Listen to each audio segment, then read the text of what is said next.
all glory, for you alone deserve all praise. Father, we worship and adore you. Father, we long to see your face, for you alone deserve all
Once again, let's pray. Lord God Almighty, thank you, Lord, for this beautiful morning that you've given us at this time. And Lord, we are looking up to you, Lord, to meet our needs and to revive us, Lord, to walk in your will and your way. And Lord, this morning, as we listen to your word, I pray for your anointing, your presence, O God.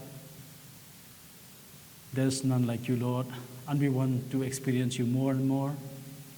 Even as, Lord, as we hear your word, I pray that, Lord, you will motivate us, Lord, to continue our walk with you, that, Lord, we can reach the goal that you have purposed for each one of us.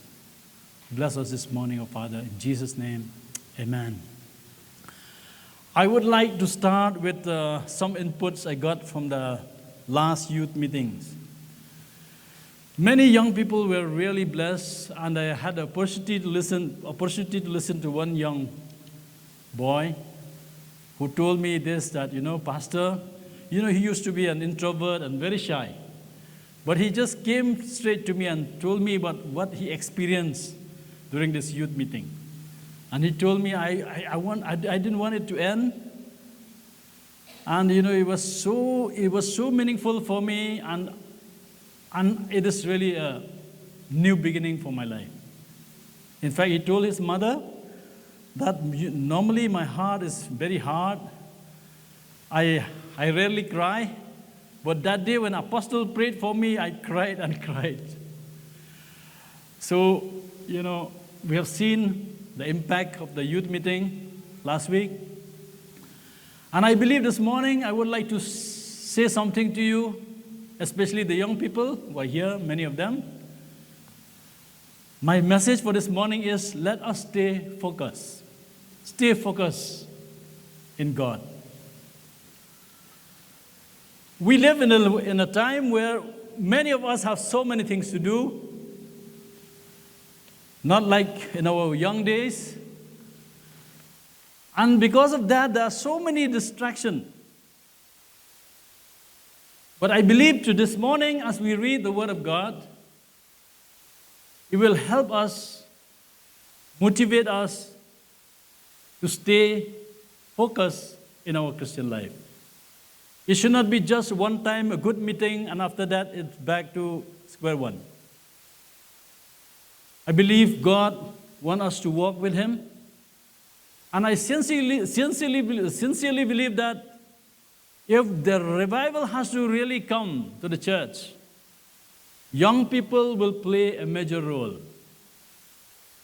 I felt so blessed when I heard young people say like that to me. I told Pastor Russ in Umsning that when any holiday you have, don't waste holiday. We will gather the young people and we will have discussion, we'll have fellowship with them. And I believe for the Grace Covenant Church everywhere, I think this is one area where we have to address and where we have to really take care. So this morning, I would like you to turn with me to Luke chapter 9. Luke chapter 9. I have a King James version with me, but I will also see from my mobile the NIV. Luke chapter 9, verse 51 to 56. It says like this. And it came to pass when the time was come that he should be received up, he steadfastly set his face to go to Jerusalem. And NIV says, instead of he should be received up, it says for him to be taken up to heaven. He resolutely set out for Jerusalem. Verse 52, and sent messengers before his face, and they went and entered into a village of the Samaritans to make ready for him. And they did not receive him. And NIV says they did not welcome him, because his face was as though he would go to Jerusalem. And when his disciples, James and John, saw this, they said, Lord, should we command fire? Lord, do you want to call fire down from heaven to destroy them. That is in NIV.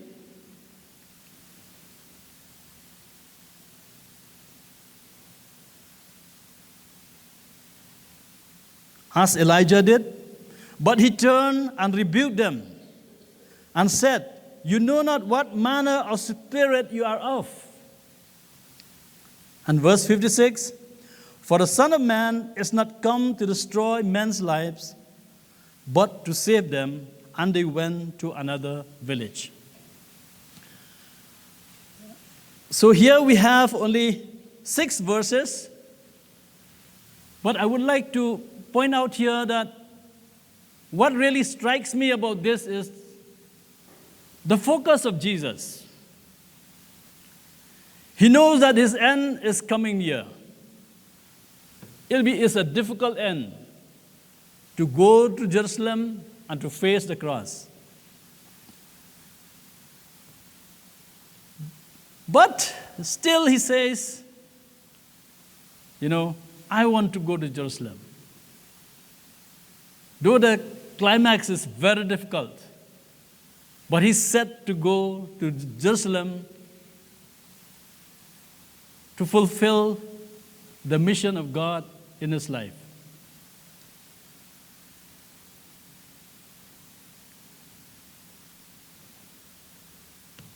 Nothing can distract him from the mission, from the purpose, and the will of God. Even earlier in his ministry, if we see in chapter 4, Luke chapter 4, earlier in his ministry, if you see in Luke chapter 4, from verse 18 onwards, Jesus quoted Isaiah 61, verse 1 and 2, which says about the Spirit of the Lord coming upon him. So if we see in Luke chapter 4, I just want to say a few things from there.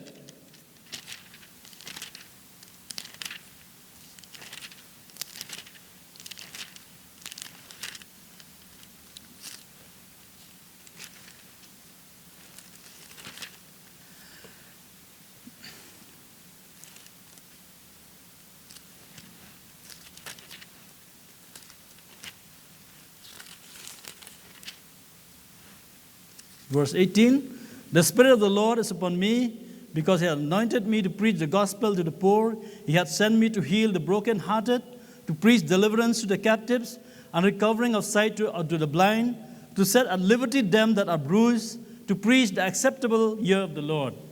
And verse 20, "And he closed the book, and he gave it again to the minister, and sat down, and the eyes of all of them that were in the synagogue were fastened on him. And he began to say unto them, This day is the scripture fulfilled in your ears."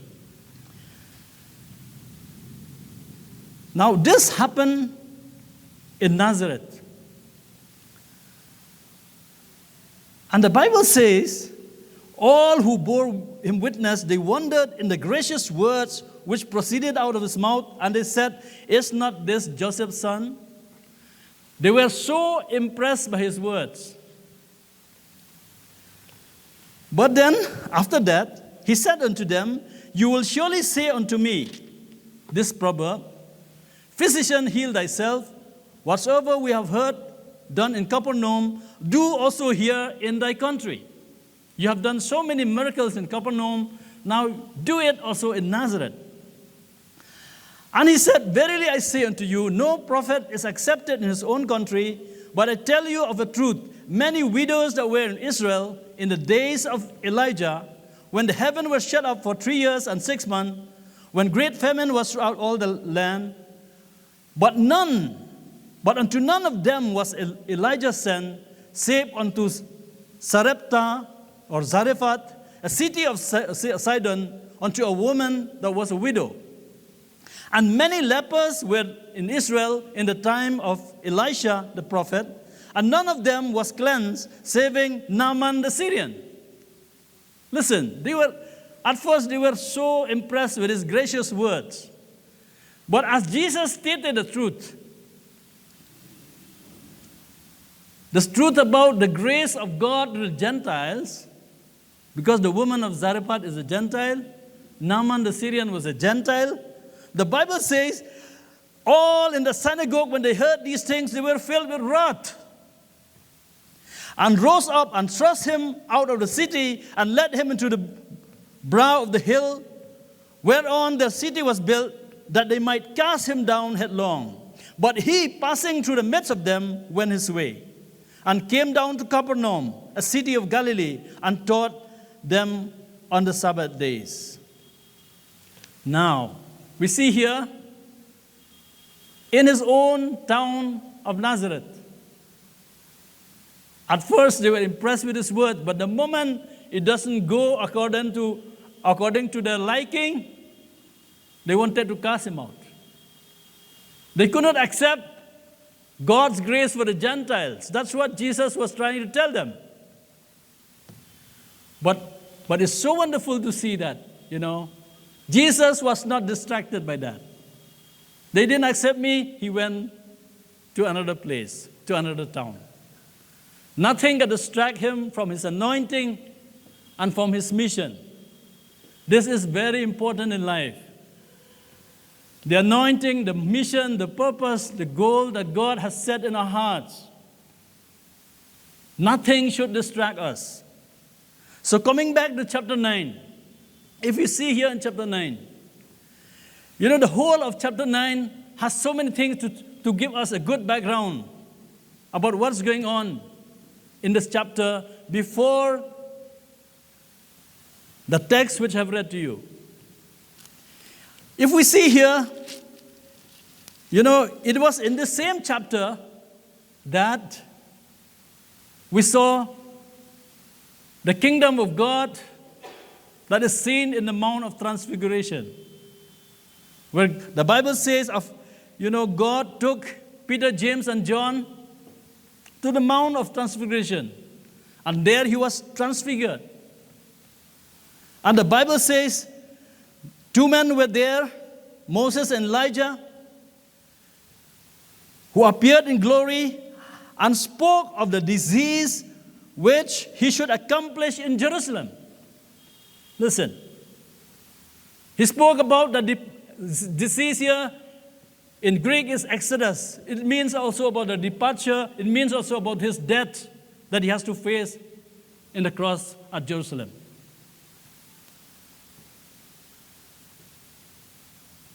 And in this same chapter, in fact, Jesus had already told them, his disciples, in verse 22 it says, saying, the Son of Man must suffer many things, and be rejected of the elders and chief priests and scribes, and be slain, and be raised the third day. He already told them about what he was going to suffer in Jerusalem. And again, he reminded them in verse 44, after one miracle, he reminded them, saying that the Son of Man shall be delivered into the hands of men.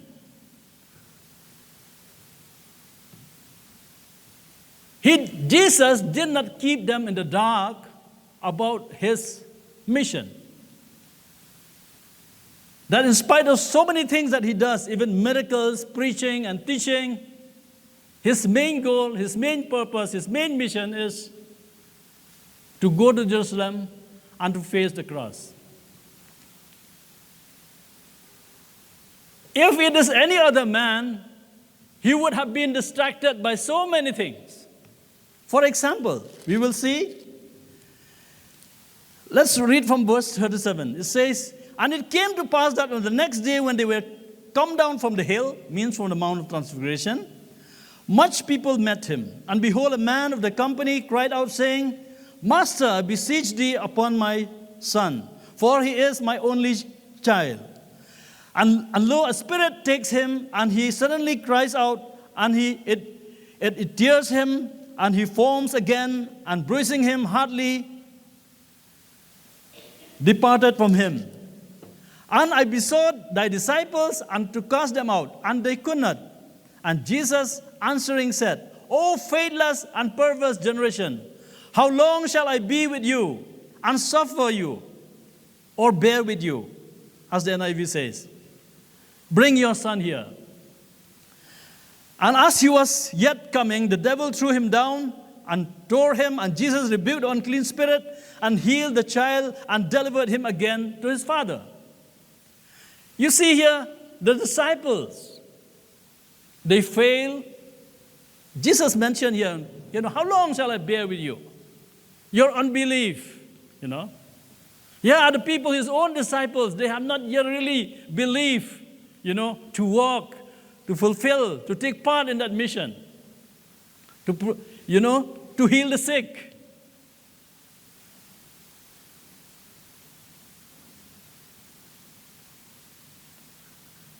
And then if you see, from verse 43 onward, it says, and they were all amazed at the mighty power of God. But while they wondered, every one of all things which Jesus did, he said unto the disciples, they were wondering about this miracle, but Jesus kept telling about he's going to the cross in verse 44.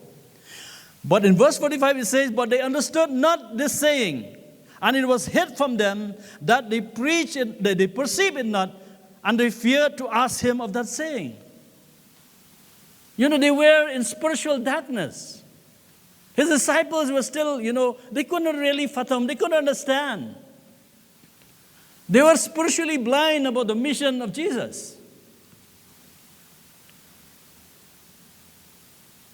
But Jesus, he went on ahead. He was not distracted. And then in verse 46 onward, it says, then there arose a reasoning among them, which of them should be greatest. And Jesus, perceiving the thought of their heart, took a child and set him by him, and said unto them, whosoever shall receive the child in my name receives me, and whosoever shall receive me, receive him that sent me. For he that is least among you all, the same shall be great. We see here the attitude of the disciples. They have their own personal ambition. They have their own personal ambition.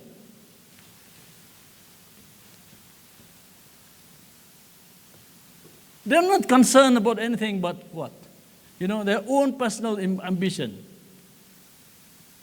Who is the greatest among us? And we see also, you see also that the Bible says here that when the Samaritan people did not receive Jesus, they were not ready to receive Jesus because his face was set for Jerusalem. So James and John, they said, well, Lord, shall we order fire from heaven to consume them? Many people say that, John is an apostle of love, but Jesus called James and John the sons of thunder. Maybe because they had that experience in the Mount of Transfiguration, they saw Elijah. They want, that fire, the way Elijah called fire from heaven, now let's call fire from heaven. No, they have a sectarian spirit because Jews and Samaritans, historically, they don't see face to face. They don't like each other.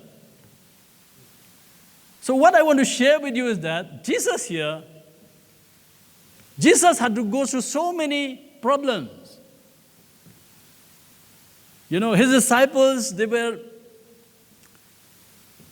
many times they failed, unbelief, and they were spiritually blind, and they lacked love. They have the sectarian spirit. But Jesus, he is always focused. And the Bible says, Jesus turned to them and said, the Son of Man is not come to destroy men's life, but to save them.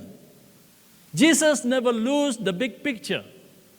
So what I want to tell you, my brothers and sisters, especially the young people, whenever God touches our lives, it's wonderful when God touches our lives. I remember in my young days, When the Lord touched me and I accept Christ as my personal Lord and Savior, I thank God that there are people to help me to stay focused in my Christian life. There are so many distractions, but it is always important to stay focused.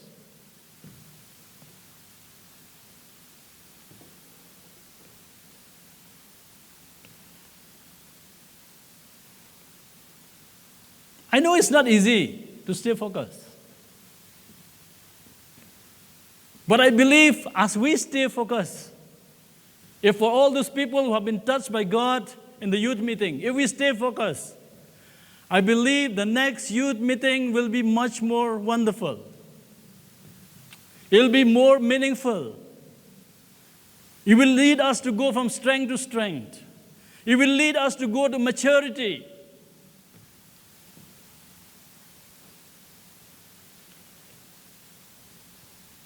So I would like to encourage each one of us, stay focused. Even for the people like us, it's very important to stay focused. For people in the 50s and 60s, I remember one day I went to visit Dr. Dhar, and some people from Barangajuli came to visit him. They wanted me to be there, and I was so blessed by what he's told us. He told each one of us, especially the people who came from Barangajuli, what you are inside you is more important than whatever is going outside, whatever is happening outside. Stay focused in life. Jesus is the most important person that you need. You need him every day. That's what he told them. He really encouraged one of them that at that age, he's going to be 91 next month, but he's so focused. He said, I want to be focused. I want to, serve the purpose of God in my life. Regardless of age, as in this life, we need to be focused. When we say focus means there is a central thing that is very important to us, that in spite of so many things, we take that as a top priority in our life. We have to realign our values. We have to see what is important for us to live life that really matters. I remember the old song which says, live for Jesus. That's what matters for a child of God, for each one of us. To live for Jesus, that's what matters. And for Jesus here, to do the will of the Father, that is everything to him. That's why when he faced Pilate, in John 18:37, he says, for this reason I was born. For this reason I came to the world. He had a specific mission to come to this world to save you and I. And Jesus is a perfect example that we need to focus in life. Life that matters is a life that lives for God. What Paul says in Galatians 2:20, the life which I live now in the flesh, I live by faith in the Son of God who loved me and gave himself for me. We are still human beings. We still have many needs in life. But we should understand that our spiritual need is more important. We need to be focused like Jesus. It's not easy for him. In the Garden of Gethsemane, he says, Father, if it is possible, let this cup be taken away from me. But not my will, your will be done. We see Jesus here, even after coming down from the Mount of Transfiguration. He set his face to go to Jerusalem. But he did not stop there. When he came down from the mountain, he's still doing what God wants him to do. He's still meeting people. He's still healing the sick. He's still preaching. He's still teaching.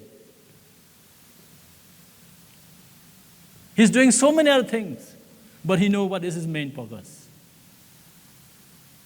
So I would like to remind all of us this morning, let us stay focused in life. As a church, Grace Covenant Church, let's stay focused. There's so many prophecies that we have received. From the year 92, we received so many prophetic visions and so many things have happened. But I'm telling you, it's not finished. The race is still on. Life is always a race. Life is always a battle.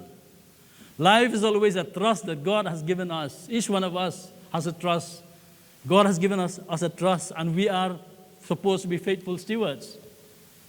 But praise God, it's not only that. There is also a prize to be won, the glory to be revealed. Jesus knew that, when he came to this earth, it's for a short period of time to fulfill his mission. But he will go back to his Father. Amen. Hallelujah. In life we may be distracted of many things. Sometimes we are distracted because of our past failure. And sometimes we are distracted because we always, survive in the old glory. I believe as Grace Covenant Church, we should not survive in that old glory or glory in the past. What is important is what is ahead.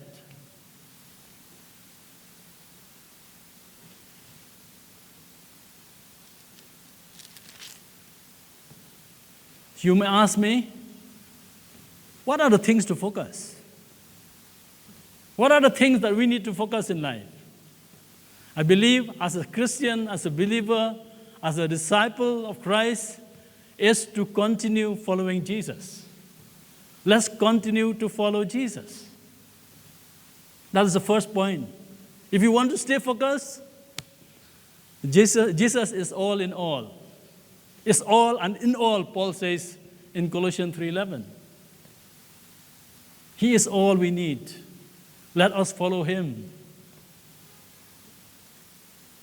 And when we follow him, we will be like the believers in the early church, where they steadfastly continue in the apostle doctrine, in prayer, in fellowship, in breaking of bread. Some people, they don't have, maybe they pray, maybe they read Bible, but they don't have fellowship with other believers. All these four are very important.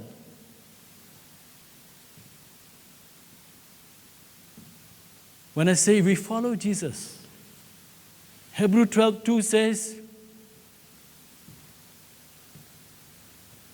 to look up to Jesus, the author and the finisher of our faith, or the perfecter of our faith.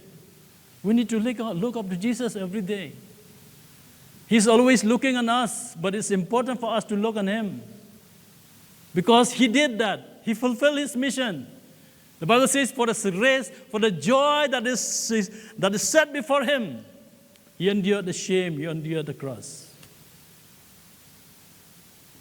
When we follow Jesus, we may feel embarrassment. Young people, you talk about Jesus, you may feel embarrassment. You may feel embarrassed. People will say things that you don't like. But it is worth to follow Jesus. Praise the Lord. Hallelujah. When we follow Jesus, we will always try to, preach the gospel. We will obey his commands. And we will tell others also. As disciples, we will tell others who would be disciples also to obey whatever he has commanded. That is the Great Commission, Matthew 28, verse 20. Amen? Amen? And point number two, how we keep our focus. Number one, we follow Jesus.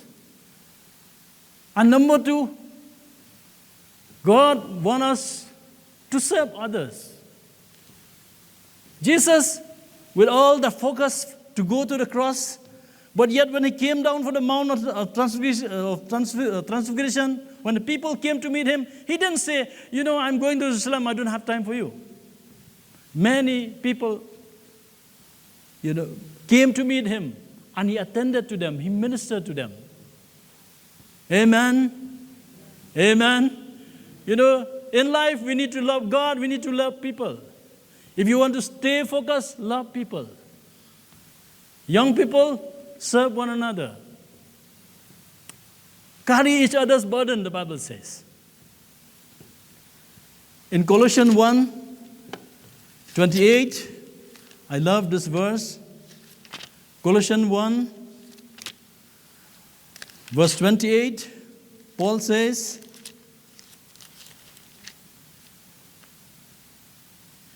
whom we preach or whom we proclaim, warning every man and teaching every man in all wisdom, that we may present every man perfect in Christ Jesus. Wow. We have a ministry to one another. To the unbelievers, we will always proclaim Christ. But we will also tell people to teach every man in all wisdom. In NIV, it says also to admonish one another, that we may present every man perfect in Christ Jesus. Hallelujah. And that is not only for the fivefold ministry. It's for each and every one of us. Point number one, to stay focused, we follow Jesus. We serve one another. Our ministry is also to the body of Christ, the church, but we have a ministry to people also. We are called to preach Christ. Hallelujah. Amen. Paul says, we may proclaim him to this end. In fact, in that Colossians 1:29, it says that, to this end, I toil very hard. I work very hard with the energy that Christ works in me. Praise the Lord. When we are focused with the will of God, when you're doing the will of God, there is the resurrection power of God that works in our life. We cannot do with our own strength. Amen. Hallelujah. Let's stay focused in following Jesus, in serving one another. The last point which I would like to share is, let's turn with me to Philippians 3, verse 13 and 14. Philippians chapter 3, verse 13 and 14. It says, brethren, I count not myself to have apprehended, but this one thing I do, forgetting those things that are behind, and reaching forth into those things which are before. Paul says here, he is honest.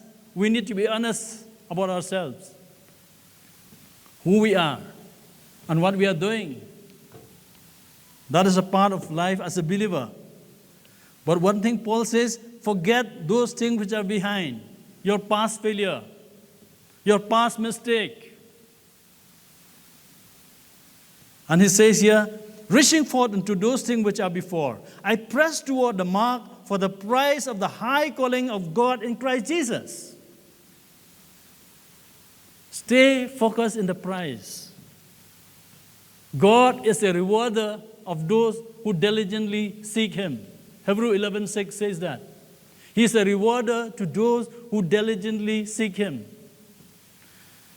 I don't know what kind of prize that we will get when we go to heaven. There are so many scriptures which says about a prize, like the crown of life and others.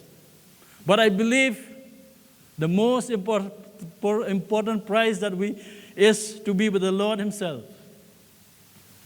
To hear from him, blessed are you, my faithful servant. Hallelujah. Amen. The glory that is to come. We are not only for, in this chapter 9, Luke 9, the Mount of Transfiguration experience. Jesus could show his 3 disciples about a glimpse of the kingdom of God. A glimpse of the kingdom of God. They saw a glimpse of the kingdom of God.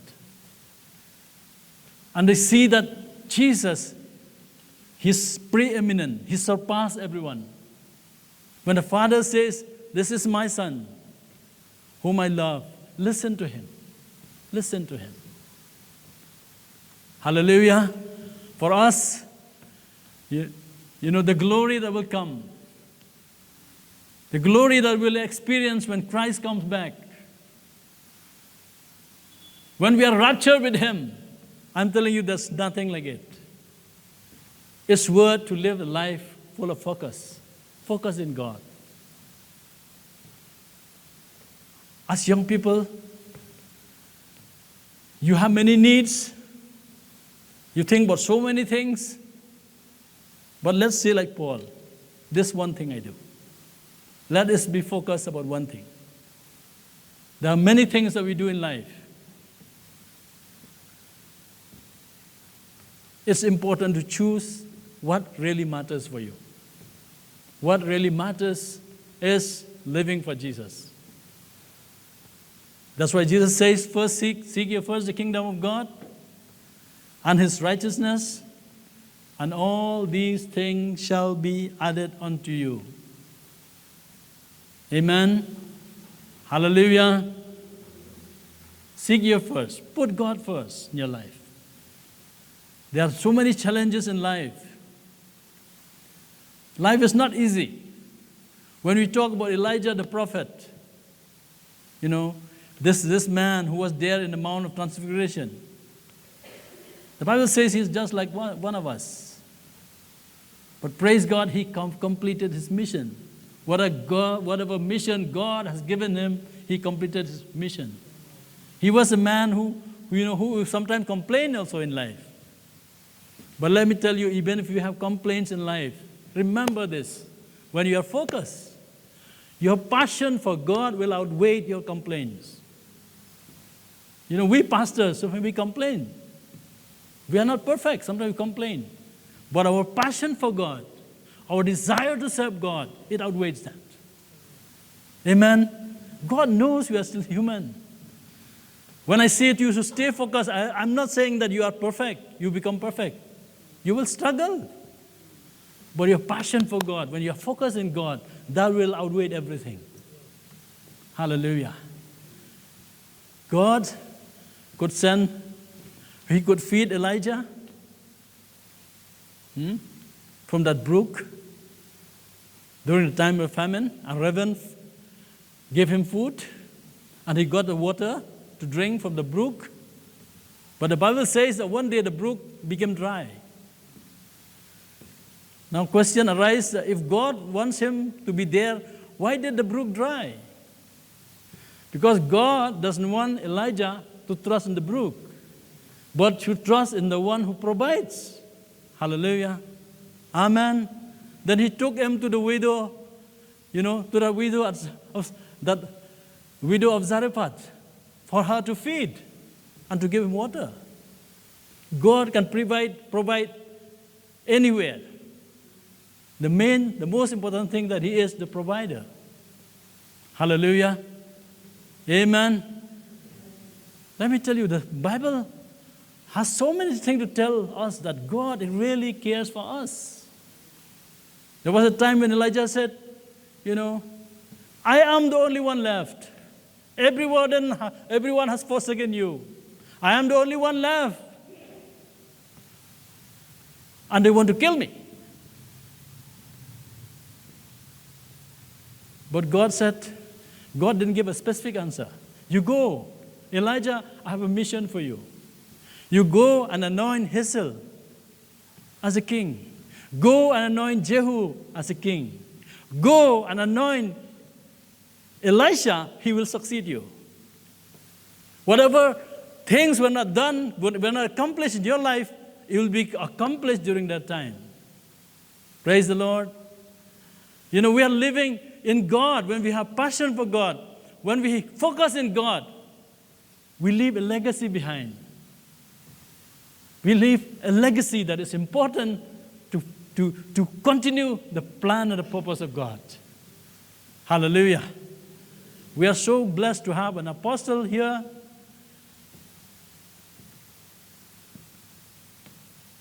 To prepare us. I was so happy. Last Sunday when I was here, I was so happy. There are certain things that apostle preach. It's so important to the young people. Praise God. God started fulfilling everything. And he's going to fulfill more what he has told in this church. But we have a ministry that can leave a legacy. Hallelujah. And you and I, even young people, you'll be for the future generation. If Christ has not come, when you stay focused in God, you have a passion for God, you will leave a legacy behind. You will never regret. Praise the Lord. Hallelujah. So let's continue to follow Jesus. Stay focused to follow Jesus. Stay focused to serve, to use your gift, your talent. It's more blessed to give than to receive, the Bible says. And always stay focused that we are not our destination. You see, our destination, we know it's heaven. But heaven is not just a destination, it's a motivation for us. Hallelujah. Amen. When we see Jesus, we will be like him. And we will see him as he is, the Bible says. No more in this body. That's why Romans 8 says, the whole creation yearns for that, earnestly waiting. For what? For the sons of God to reveal in glory.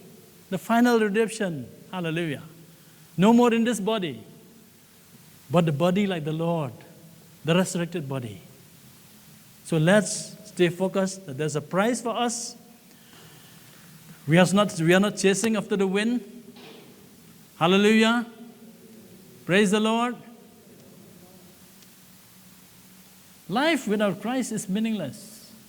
Just like King Solomon says. It's worthless. It's meaningless. Everything under the sun is meaningless. But with Christ, there is meaning. We are not under the sun. We are under heaven. Hallelujah. We are in touch with heaven. We don't have answers in this world. We see what's happening in this world. There's no answer. What's happening in Israel? But there's an answer from heaven. Whatever we see cannot satisfy us. But the Bible says things that is not seen, that will satisfy us. Hallelujah. Visible things are temporary, but things which are not invisible, they are permanent. Just like Abraham. The Bible says he didn't look, he was not focused about Canaan. But the Bible says Abraham looked forward to that city, the city of God, whose architect and builder is God. The Bible says about a new heaven and new earth that will definitely come. Praise the Lord. Hallelujah. And we as believers, we will be part of that. For the glory of God. Amen. I give this time to Pastor Danny.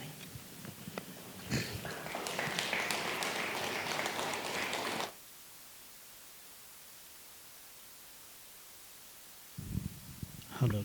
I would like to call the music team, please. We'll sing that song. Give us one pure and holy passion. As we sing this song, let us, as our Presbyter has said, we will focus all our attention in God. Our passion, our motivation, our attention must be on God. Must be on God. He is the one who has created us. If we are not focused on our Creator, then who do we focus on?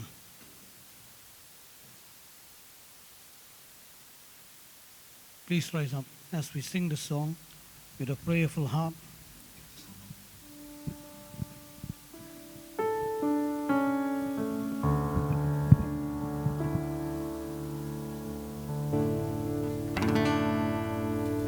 Give me one pure and holy passion. Give me one magnificent obsession. Jesus, give me one glorious ambition for my life. To know and follow hard after you. Give me one pure. Give me one pure and holy passion.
This world is empty, bare and void, but there's no way to my Lord. Leads me on, I will run after you.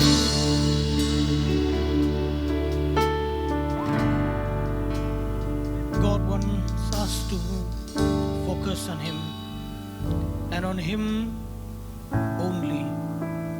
And He will remove everything that distracts us from focusing on Him.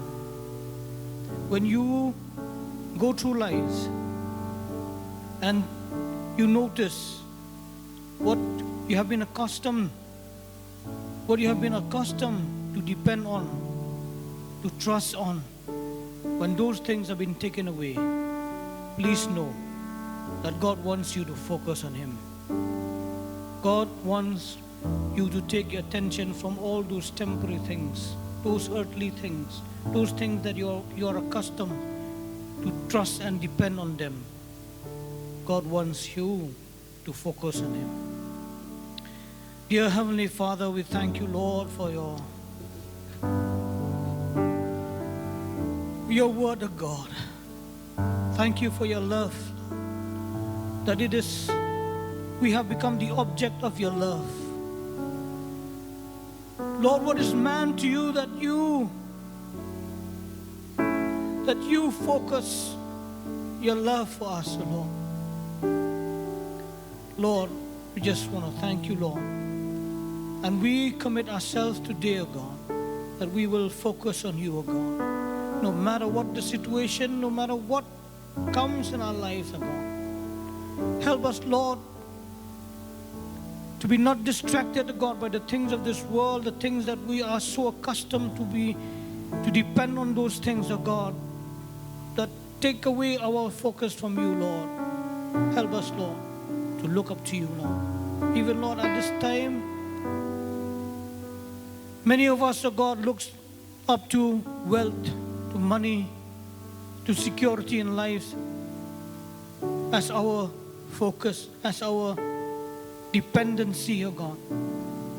But Lord, today, O God, help us, Lord, to look at you, O God, only you, Lord, for our life sustenance, O God. Even, Lord, to carry us through from this world, O God, to that world, O God, that you have prepared for us, O God. Help us be focused on you, O God. Lord, we just thank you, Lord, that you've spoken to us today, O God. And Lord, as your children, leave this place, O God, leave us, O God, with your love, my Father.